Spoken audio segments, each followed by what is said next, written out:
What did 2020 teach us? What did you learn in 2020?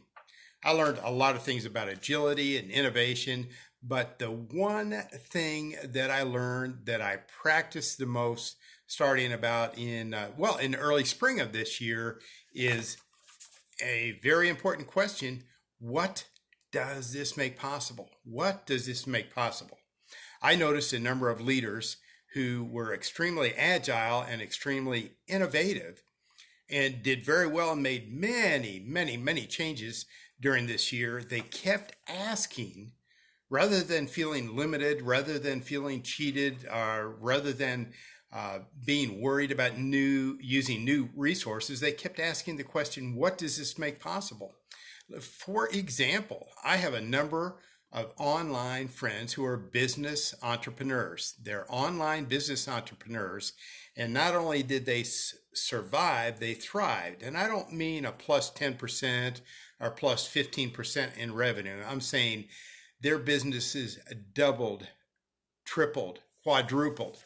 But they constantly ask the question, what does this make possible? So I'm going to challenge you. What did you learn in 2020? What did 2020 teach you? Wherever you find this video, on YouTube or Facebook, in the comments below, please give me one thing, one idea about 2020 and what does this make possible? Going forward, what does this make possible? I saw a lot of people who were innovative.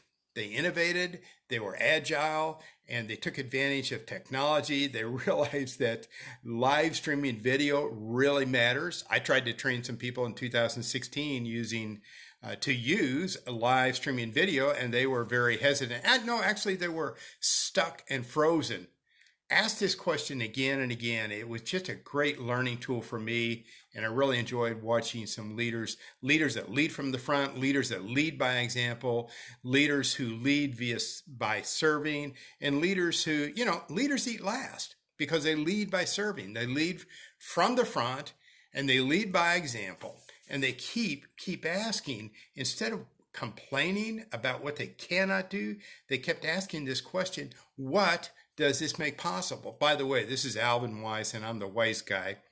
And I'm going to bring you an entire series on what you learned, what I learned, what others learned in 2020. What did it teach us, and what kind of information can we carry forward into 2021? Thanks for joining me. Please make a comment. I would like to know what 2020 taught you. And I want to leave you with this question. What does this make possible for you now that you've learned how to use Facebook Live and Zoom and recorded Zoom calls and you've downloaded them to your YouTube channel? Please make a comment. And I'm just here because I want to help you make better decisions and live with fewer regrets.